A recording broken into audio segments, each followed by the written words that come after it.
था तो मुझे मालूम नहीं था कि विधानसभा क्षेत्र में क्या परिस्थिति है। लेकिन जब हम सब लोग सुबह रायपुर आए, वहां से लेकर पदमपुर आए, बहुत सारे लोगों से मिले।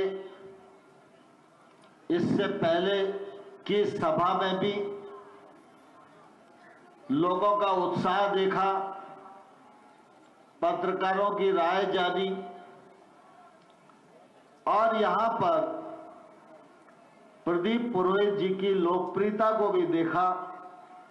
उसके आधार पर मैं यह विश्वास पूर्वक कहने का साहस कर सकता हूं कि 5 तारीख को आप सबका वोट कमल पर पड़ेगा और 8 तारीख को जब परिणाम आएगा तो कमल का फूल जीतेगा और प्रदीप पुरोहित जी आपके विधायक बनकर आपका नेतृत्व करेंगे।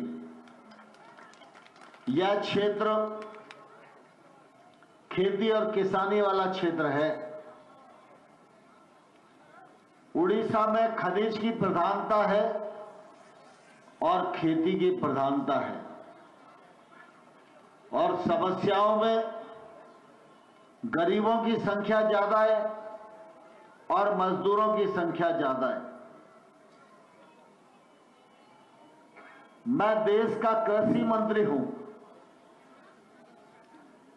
इससे पहले मैं ग्रामीण विकास मंत्री भी था और उससे पहले मैं माइनिंग मिनिस्टर भी था।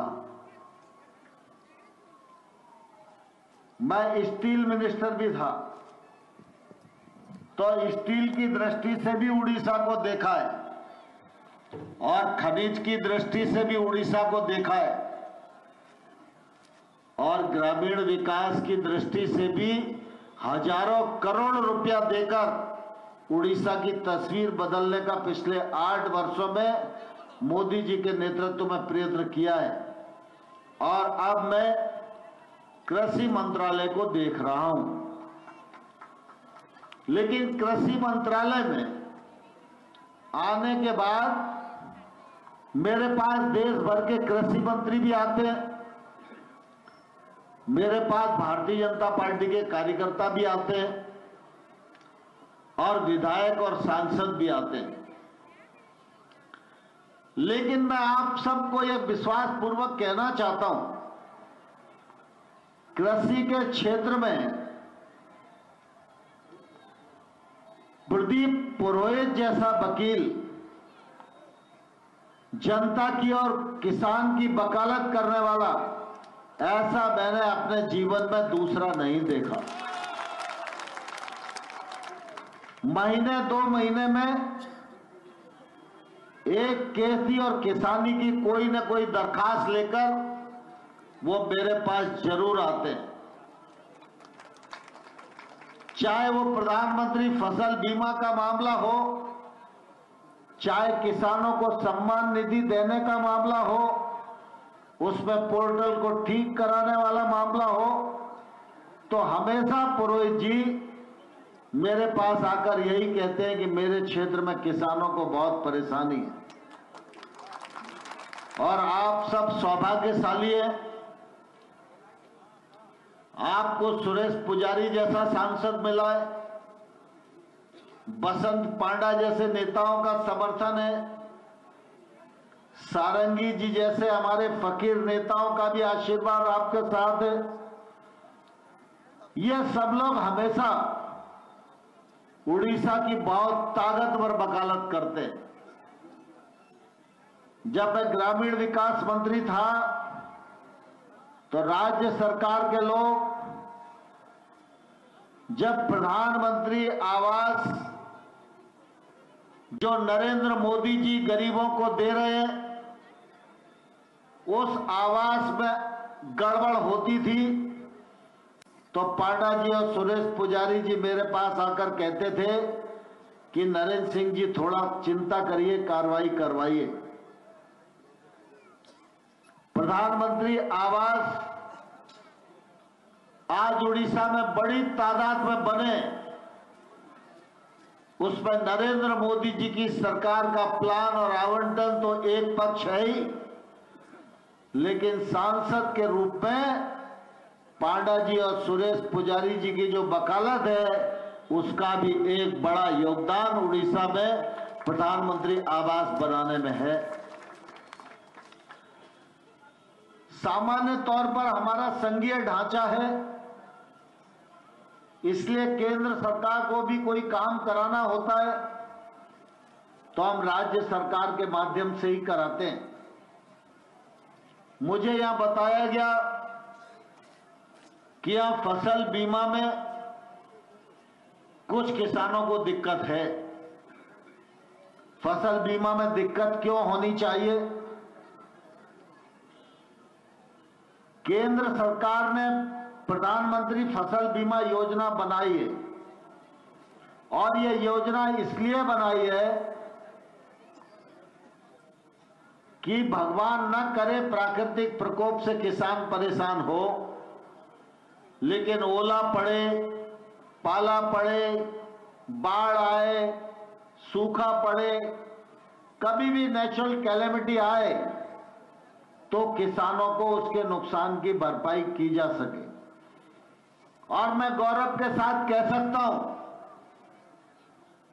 यूपीए की सरकार के समय फसल बीमा योजना नाम के लिए थी, लेकिन नरेंद्र मोदी जी ने उस फसल बीमा योजना को बदला और आज इन 6 वर्षों के भीतर देश भर में जिन किसानों का नुकसान हुआ है उन किसानों को 1,24,000 करोड़ रुपया मुआवजे के रूप में बीमा कंपनियों से दिलवाने का काम भारतीय जनता पार्टी की सरकार ने किया है।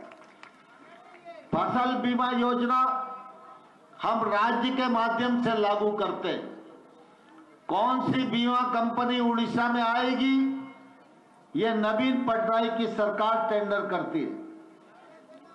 जब कोई नुकसान होता है तो राज्य सरकार सर्वे करती है, बीमा कंपनी को दावा प्रस्तुत करती है।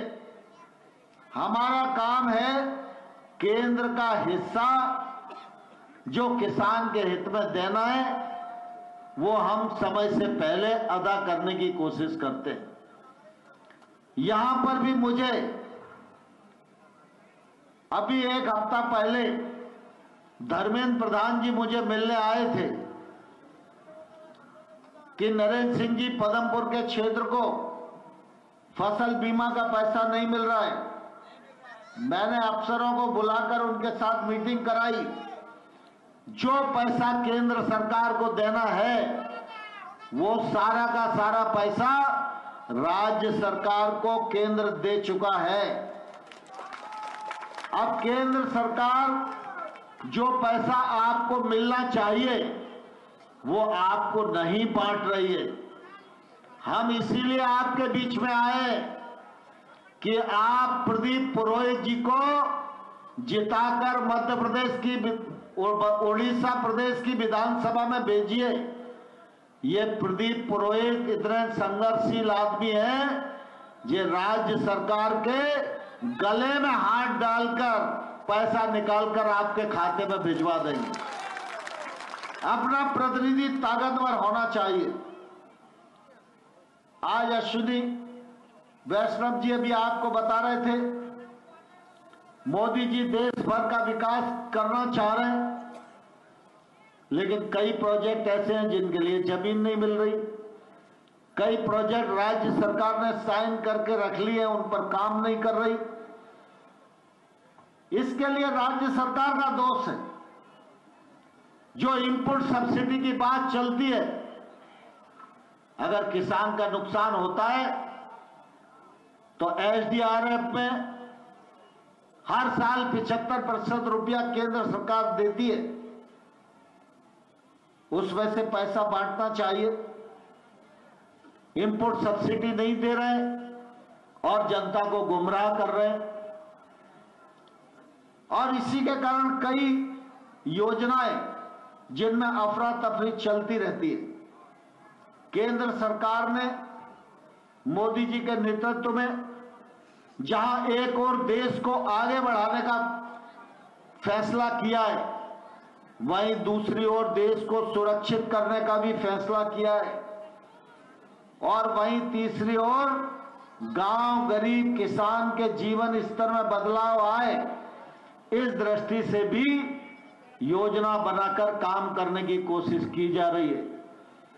तभी तो आजादी के इतने वर्षों बाद प्रधानमंत्री नरेंद्र मोदी जी में ही दम थी 42 करोड़ लोगों का जनधन खाता खुलवाकर बैंकिंग सेक्टर से जोड़ने का काम किया। देश के 9 करोड़ घरों में शौचालय नहीं हुआ करता था, हमारी माता बहनों को अपमान का सामना करना पड़ता था। 9 करोड़ परिवारों को शौचालय देकर देश को स्वच्छ बनाने का काम अगर हुआ तो नरेंद्र मोदी जी के द्वारा हुआ है। देश में मोदी जी का संकल्प है, कोई भी गरीब, चाहे वो शहरी क्षेत्र में हो चाहे वो ग्रामीण क्षेत्र में हो, हर व्यक्ति को अपने मालिकाना हक का मकान मिलना चाहिए। इसलिए प्रधानमंत्री आवास योजना बनाई गई। हर छोटे किसान को किसान सम्मान निधि 6,000 रुपया हर साल मिलनी चाहिए, इसलिए सम्मान निधि योजना बनाई गई। केसीसी कार्ड के माध्यम से हर किसान को फसल का ऋण मिले, जो पहले 5 लाख करोड़ मिला करता था, आज 18 लाख करोड़ रुपया किसान को कर्ज देने का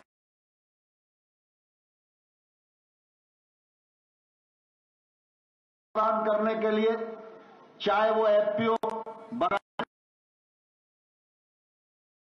कल्चर, इंफ्रास्ट्रक्चर, आम फसलों की ओर ले जाने का मामला ठीक से मिले, इस बात का मार्केट का प्रबंध करने का मामला हो, हर दिशा में भारत सरकार नरेंद्र मोदी जी के नेतृत्व में काम कर रही है। इसलिए कभी कभी ऐसी पार्टियां जिनके बहुत ही संकीर्ण दायरे हैं सोच के, वो अपने संकीर्णता से ऊपर नहीं उठ पाते, इसलिए कभी कभी विरोध करते रहते। आप सब का आशीर्वाद नरेंद्र मोदी जी के साथ है, आप सबका आशीर्वाद भारतीय जनता पार्टी के साथ है। तो 14 के चुनाव में नरेंद्र मोदी जी के नेतृत्व में 282 सांसद जीते थे, लेकिन जब 19 का चुनाव हुआ तो आप ही ने आशीर्वाद देकर नरेंद्र मोदी जी के नेतृत्व में 303 सांसदों को जिताया। अभी तो ये उपचुनाव की बेला है, लेकिन मुझे पूरा विश्वास है आप सबका आशीर्वाद काम आएगा, और 2024 में जब चुनाव होगा तो 350 से अधिक सीटें जीतकर फिर एक बार पद्म फूल पूरे भारतवर्ष में खिलेगा। 5 तारीख को निर्वाचन की बेला है। हम सब आपसे यही प्रार्थना करने के लिए आए, आप सबका आशीर्वाद हमारे प्रदीप पुरोहित जी को मिले, आप सबका समर्थन पुरोहित जी को मिले, और 8 तारीख को पदमपुर में फिर से कमल खिले। बहुत बहुत धन्यवाद।